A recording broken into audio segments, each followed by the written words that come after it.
Hi everybody, this is Mrs. Purdy, and I wanted to go over, for some of you who are not especially familiar with Microsoft Word or Word-related products, I wanted to go over how you set up your MLA document. What I usually do, what I used to do, is just set it up and then name it MLA format, and then each time I started a new paper or essay, all I'd have to do is change the date, change the title, and start typing my essay, and then save it, file save as, rename it as something else. So I'm going to show you how to set up my MLA document, or my MLA format, or MLA format document. So the first thing you want to do is, generally Microsoft Word is set up with a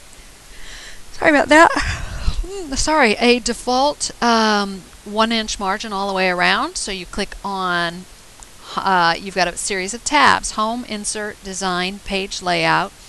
Click on Page Layout, Margins, and yes indeed it defaults to top 1-inch, bottom 1-inch, left 1-inch, and right 1-inch. So just go ahead and verify that.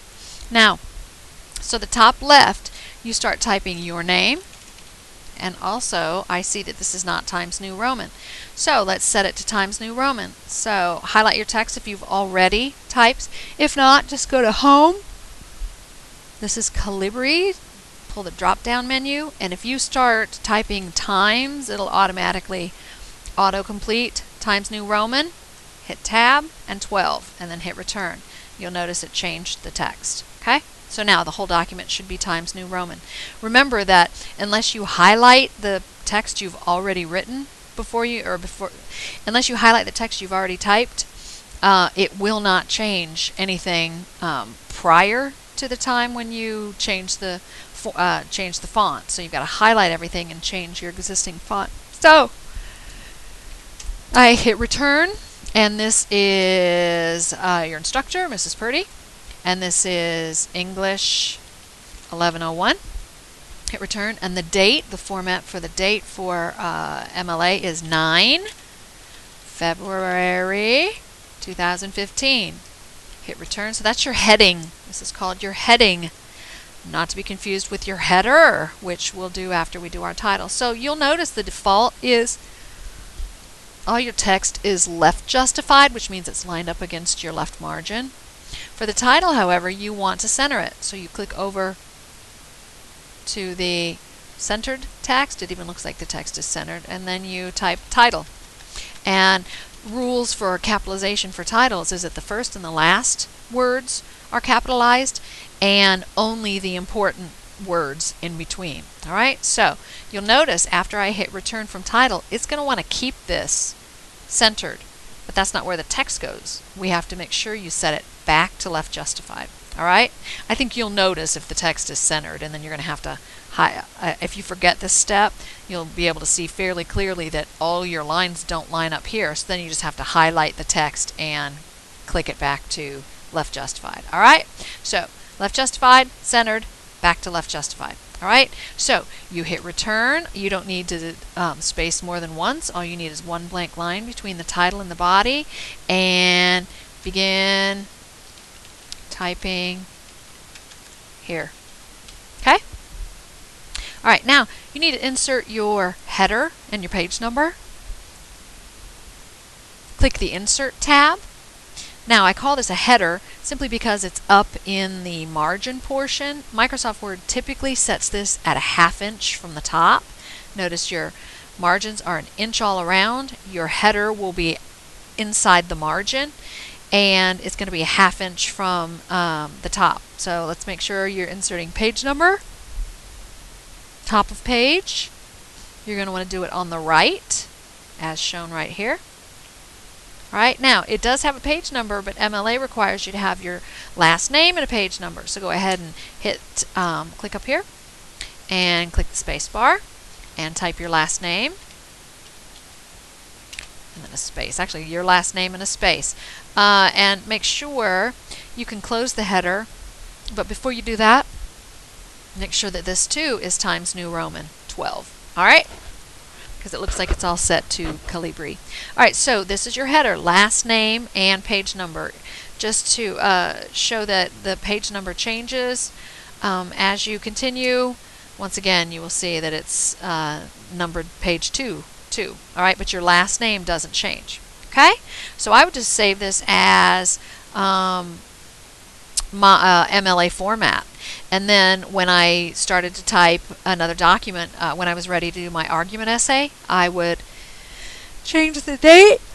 Oh, sorry guys. Change the date, change the title, and file save as argument essay. Okay, and then start typing.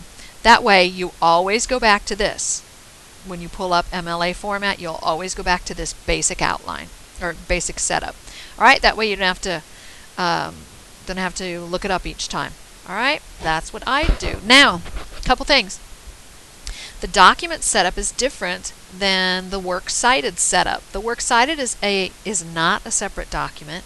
It is the last page of an existing document, and your title of the last page is work cited, W-O-R-K, cited. Capitalize the W and the C. Now this is not bold, it's not underlined, it's not italicized, nothing fancy. So the title is works cited. Hit return. Your entries are going to be left justified, but here is the difference. I forgot to tell you about spacing. My bad. Let's go back here.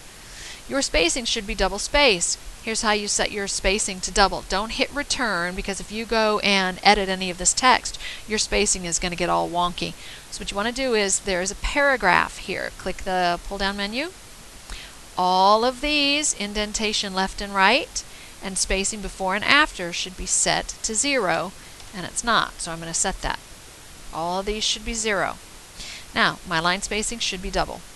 At nothing, it should just be double. Okay, and then click OK. You'll see that it did change my spacing slightly. Okay, so it needs to be double spaced. Now, let's go back to our works cited. And when I changed my spacing, I goofed up this. All right, so your works cited entries are going to be left justified. Those are going to be double spaced as well. So make sure you're set to double spacing. Okay, all of these, indentation and spacing is set to 0, and that your line spacing is set to 0. Okay, just like the format for the previous. All right, now, so your works cited format, it's going to vary because this page and this page only are going to have a hanging indentation. So go to indentation, it's back in your paragraph. Okay, back to your paragraph format.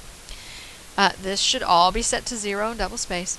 Indentation left, you are going to indicate, leave left and right 0, but you're going to indicate special hanging indentation, and it will set it automatically to 0.5. If it doesn't, it should be hanging 0.5. Click OK. Now, this will do as follows. Somehow it went back to center. So left justified. So I am going to do a series of X's to show you what hanging indent looks like. Okay? It looks like the first line of every works cited entry is going to be flush left. Okay? Up against the left margin. Every other line is indented by 5. That's exactly the opposite of a normal paragraph, where you indent the first line 5 and everything else is back again. So it's kind of turning a normal paragraph indentation on its head. But this is what hanging indent should look like. And this is what the format, basic format, that your works cited entry, each entry should look like this. All right? So keep typing, keep typing, keep typing. Don't hit the enter button, or I guess I'm an old thinking of a typewriter. Don't hit the enter button until you are completely done with your works cited. And then when you hit return or enter, it knows that you're done with that first entry, and you are going to go back and do the second entry. And once again, so let's start doing our second entry like this, and it should still do the hanging indent. All right? So that's what your works cited page looks like. When I talk to you about EasyBib in class, let's go ahead and let's do www.easy.com. Let's do, I'm just going to kind of walk you through it. The easy thing about EasyBib is that when you type the title of the work, it will generate the citation for you completely. And that's nice, especially for a website, because a lot of times the websites, the authors and publishers and last date of update are hard to find. Well, if EasyBib can't find it, then you know probably that it's not, you won't be able to find it. But let's just do a newspaper. And let's do newspaper article title to cite. Do criminals get off easy? I don't even know if that's a real thing.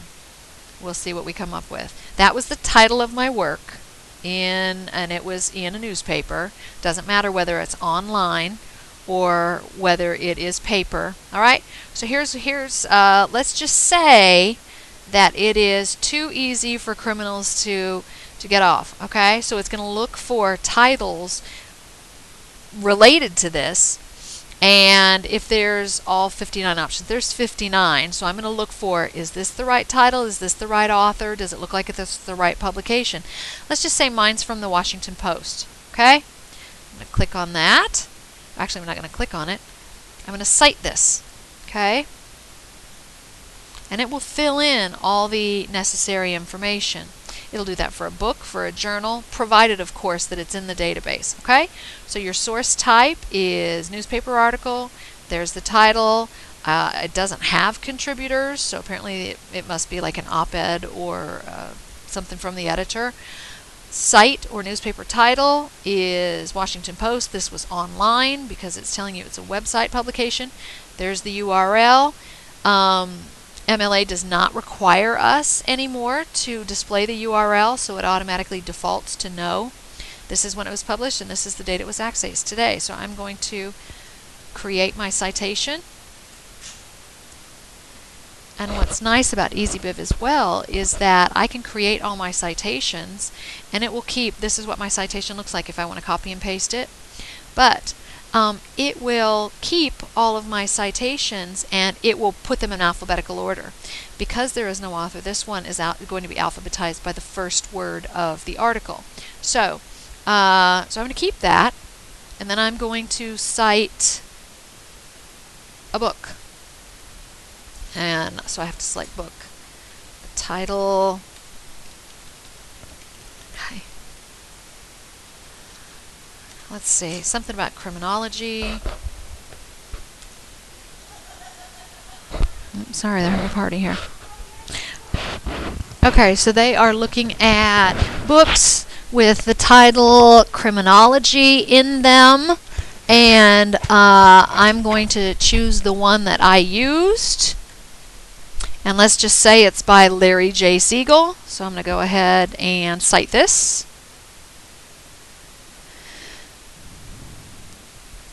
So I've generated an online newspaper, and now I'm generating a citation, and now I'm generating a book citation, and this is a printed book.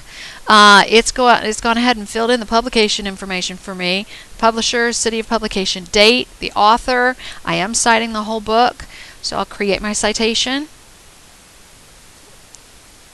Okay, so it's generated my citation here. I could copy and paste that into a Word document if I wanted to, but why should I? Because it automatically alphabetizes it by the first word of the entry, and that's exactly what it's supposed to do.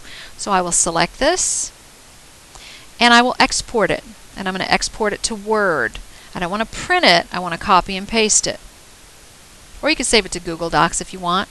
Alright, so I'm going to copy this, and I'm going to paste it into a Word document. Now, I just happen to have a Word document right here. Okay, so I'm going to paste it into my Word document. Now look, here's the unfortunate thing, is that it goofs up the, when you copy and paste it, it goofs up the indentation and the spacing. So, we know it needs to be double spaced, hanging indent. So I'm going to highlight it, paragraph, I want a hanging indent, and I want double spacing. Voila! Now I also know that I have to center my title. So I'm going to click that. Now, it doesn't look like it's held something's wrong with my indentation here. I needed to set that to 0, and I hadn't. Okay? Alright, now it looks better because I've got 1-inch margin all around. Now, if your entry is only 1 line long, it's not going to, you won't need a hanging indent. But let's see what happens if it is more than 1 line long. See, it'll automatically indent for you. Alright, so it's really easy to use EasyBib. The only thing that you need to worry about is that sometimes I've noticed occasionally that if you have like an online book or an ebook, it will allow you to cite an ebook. You just need to select that option. But sometimes it will leave out the publication information. So you absolutely need to check and make sure that it's author's last name. If you have it, then it's the article title. Okay, if you don't have an article, then it's the book title or the publication title. And then for books, you need all your publisher information.